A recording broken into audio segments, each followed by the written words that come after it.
皆さんこんにちは。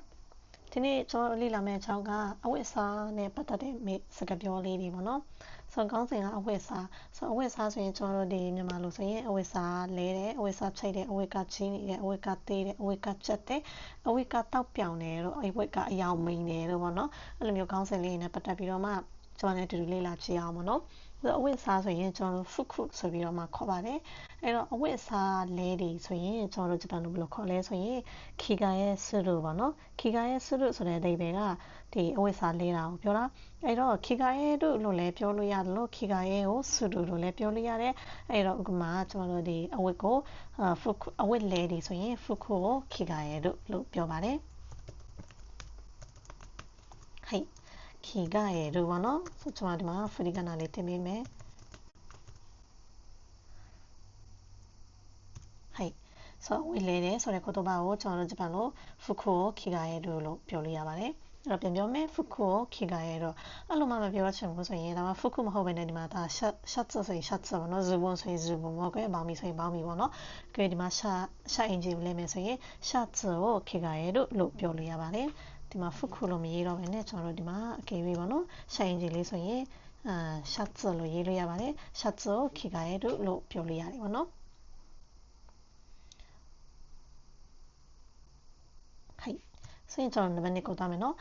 အဝတ်ကိုချိတ်တယ်ဆိုတာမှတိုင်တို့ဘာလို့တစ်ခုခုမှအဝတ်ကိုချိတ်တယ်ပေါ့နော်အဝတ်ချိတ်တာကိုကျွန်တော်တို့ဂျပန်လိုကြရင်ခါခဲတို့လို့ပြောလို့ရပါတယ်အဲ့တော့ခါခဲတို့ကချိတ်တာကိုခေါ်တယ်ကွန်မန့်ဆက်ကျွန်တော်ရေးရတယ်ခါခဲတို့ပေါ့နော်ခါခဲတို့ဆိုတာတစ်ခုခုကိုချိတ်တာကိုပြောတာအဲ့တော့ဒီငါတို့ဒီဗာလဲဂျိတ်ပေါ့နော်အဝတ်ဂျိတ်မှာအဝတ်ကိုချိတ်တယ်ဆိုရင်အဝတ်ဂျိတ်ကိုကျွန်တော်တို့ဘယ်လိုခေါ်လဲဆိုရင်ဟန်ဂါဆိုပြီးတော့မှခေါ်တယ်ပေါ့နော်ဟန်ဂါ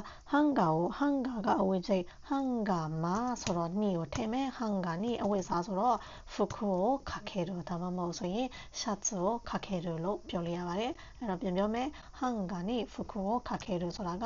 ဒီအဝတ်ချိတ်ချိတ်မှာပေါ့နော်အဝတ်ချိတ်မှာအဝတ်ကိုချိတ်တယ်ပေါ့ကွယ်ချိတ်ပြီးတော့မှခါခဲတို့တစ်ခုမှတချိတ်လိုက်တယ်အဲ့လိုပြောလို့ရပါတယ်အဲ့တော့နောက်ခုအဝတ်ကကြီးတယ်ပေါ့နော်အဝတ်ကကြီးတယ်ဆိုတဲ့言葉ကိုကျွန်တော်တို့ဂျပန်လိုကြရင်အိုခီဆိုပြီးတော့မှခေါ်တယ်ပေါ့နော်အဲ့တော့တစ်ခုခုကိုကြီးတယ်ဆိုတဲ့အဓိပ္ပာယ်ကြရင်ကအိုခီဆိုပြီးတော့မှပြောတယ်အဲ့တော့အဝတ်ကကြီးတယ်ဆိုရင်ဖုခုကအိုခီဆိုပြီးတော့မှပြောလို့ရတယ်အဲ့တော့အဲ့ဒါရဲ့ပြောင်းပြန်အနေနဲ့အဝတ်ကသေးတယ်ဆိုရင်ဖုခုကချီဆိုင်ကဆိုတဲ့ particle လေးကိုသုံးပေးဖို့လိုတယ်ဆိုတော့မမေ့နဲ့နော်はい服が大きい服が小さいဆိုပြီးတော့မှကျွန်တော်တို့ပြောလို့ရပါတယ်ဆိုရင်နောက်ထပ်ဘာကြည့်မှာလဲဆိုတော့ဘာချောင်းမှာလဲ comment နံပါတ်4ကကျွန်တော်အဝတ်ကသေးတယ်အဝတ်ကသေးတာတော့ကျွန်တော်ခုနအပေါ်မှာပြောရတယ်ဆိုတော့နံပါတ်4ပြန်ပြောလိုက်မယ်နော်အကေဘောနော်ဒီမှာခေါ်တော့နောက်ထပ်အတစ်တလုံးနေနဲ့အဝတ်ကသေးတဲ့အတွက်ကြောင့်မို့လို့ဒီလဲလိုက်တယ်ပေါ့နော်လဲလိုက်တယ်ဆိုတော့အဝတ်ကသေးတဲ့အတွက်ကြောင့်မလို့လဲလိုက်တယ်ဆိုရင်နည်းနည်းသေးတဲ့အတွက်ကြောင့်လဲလိုက်တယ်ဆိုရင်少し小さいので変えてもらいましたဆိုပြီးတော့မှပြောလို့ရတယ်။ကိုယ်ဆိုင်သွားတဲ့အဝတ်ဝယ်တယ်အဲ့ဒီဝတ်ကကိုယ်နဲ့သေးနေတယ်ဆိုရင်လဲလိုက်တယ်ပေါ့နော်။အဲ့တော့အဝတ်ကသေးတဲ့အတွက်ကြောင့်မလို့လဲချင်းကိုရယူလိုက်တယ်။ဂျပန်လိုကတော့လဲချင်းကိုရယူလိုက်တယ်လို့ပြောပေမဲ့ကျွန်တော်တို့မြန်မာလိုပြောရင်တော့အဝတ်ကသေးတဲ့အတွက်ကြောင့်မလို့လဲခိုင်းလိုက်တယ်ပေါ့ကွယ်။အဲ့တော့ဖုခုကခြေဆိုင်တော့တဲ့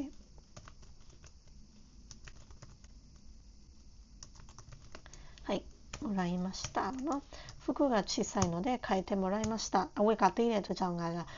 လဲခိုင်းလိုက်တယ်ပေါ့ကွမြန်မာလိုပြောရင်တော့လဲခိုင်းလိုက်တယ်ဂျပန်လိုဆိုရင်တော့လဲချင်းကိုလက်ခံရယူခဲ့တယ်ဆိုပြီးတော့မှပြောတယ်ပေါ့နော်ဒီမှာကအဝတ်ကကြက်တယ်ကြက်တာကိုကျတော့လေဂျပန်လိုခစ်ဆွေဆိုပြီးတော့မှခေါ်တယ်ပေါ့နော်အဲ့တော့တခုခုကြက်တယ်ဆိုရင်ကခစ်ဆွေဆိုပြီးတော့မှပဲသုံးလို့ရမယ်ပေါ့နော်はいအဲ့တော့အဝတ်ကကြက်တယ်ဆိုရင်ကျွန်တော်တို့ဖုခုကခစ်ဆွေလို့ပြောပါတယ်အကေဒီမှာပေါ့နော်ဥပမာအနေနဲ့ဆိုရင်ဝလာတဲ့အတွက်ကြောင့်အဝတ်စားတွေကျက်လာတယ်ဆိုရင်ဖူတော့ဝလာတယ်လာဆိုတဲ့အဓိပ္ပာယ်ကိုဆိုရင်တခုခုလေနိနာရီမတ်ဆိုပြီးတော့မှပြောတယ်တခုခုဖြစ်လာတယ်ဆိုတဲ့အဓိပ္ပာယ်လေအဲ့တော့ဝလာတယ်ဆိုရင်ဖူတော့တဲ့きたのでဆိုပြီးတော့မှနိနာရီမတ်နဲ့ပြောလို့မရအောင်နိနာရီမတ်ကကျွန်တော်တို့ဒီတခုပေါ့နော်ကျောင်းဆရာမဖြစ်လာတယ်လို့ပါလို့အဲ့လိုမျိုးမှသုံးတယ်အဲ့ဒီမှာကခုဝလာတဲ့အတွက်ကြောင့်ဆိုရင်ဖူတော့တဲ့きたのでပေါ့နော်အဲ့လိုပဲပြောလို့ရအောင်နော် ဝလာတဲ့အတွက်ကြောင့်မို့လို့服がきついလို့ပြောလို့ရတယ်太ってきたので服がきついပါနော်ごめんなさいကျွန်တော်ရှေ့နောက်ဒီမှာနေတယ်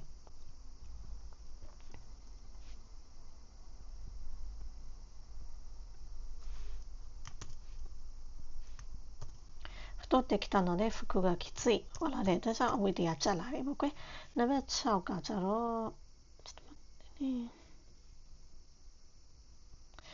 နံပါတ်6ကဘာပြောလဲဆိုရင်အဝတ်ကတောက်ပြောင်နေရောเนาะအယောင်ထင်းထင်းနေတောက်တောက်ကြီးတွေအဲ့ဒါကိုကျွန်တော်တို့လေဟာတယ်ဆိုပြီးတော့မှခေါ်တယ်အဲ့ဆို服が派手ဟာတဲ့ဆိုပြီးတော့မှပြောလို့ရတယ်ပေါ့နော်အဲ့တော့အဝတ်စားတွေကအရန်တောက်ပြောင်လုံးတဲ့အတွက်ကြောင့်မလို့ဒီအဝတ်အလုတ်ကိုဝတ်တော်လို့မရဘူးတော့အဲ့လိုမျိုးရှင်းမလားပါတီတို့ဘာလို့တွားရင်တော့အဝတ်တောက်ပြောင်ပြောင်နဲ့အဆင်ပြေတယ်ဒါပေမဲ့လို့ငါတို့အလုပ်တွေဘာတွေတွားတဲ့အိမ်ကဟိုအနီအောင်တောက်ကြီးတို့ပြောင်ပြောင်လတ်လတ်တို့အဲ့လိုမျိုးဝတ်စားတွေဝတ်သွားတာအဆင်မပြေဘူးလေနော်အဲ့တော့ကျွန်တော်ဒီမှာအဝတ်ကတောက်ပြောင်လုံးတဲ့အတွက်ကြောင့်မလို့အလုပ်ကိုယူသွားလို့အဆင်မပြေဘူးလို့သူတို့စဉ်းစားကြည့်အောင်ပေါ့နော်အဲ့တော့အဝတ်ကတောက်ပြောင်နေဆိုရင်服が派手ဆိုပြီးတော့မှပြောမယ်ဆိုတော့派手လွန်တဲ့အတွက်ကြောင့်အယောင်တောက်လွန်တဲ့အတွက်ကြောင့်ဆိုတော့派手すぎဆိုပြီးတော့မှပြောမယ်နော်派手ဆိုတော့လွန်နေဆိုတဲ့အဓိပ္ပာယ်ကိုကျွန်တော်すぎဆိုတဲ့ခေါ်တော့နဲ့တောင်းလို့ရတယ်服が派手すぎ服が派手すぎでဒီအလုပ်ကိုဆိုတော့仕事ပေါ့နော်仕事をဝတ်သွားမယ်ဆိုတော့仕事に来る仕事に来ていけないものごめんなさい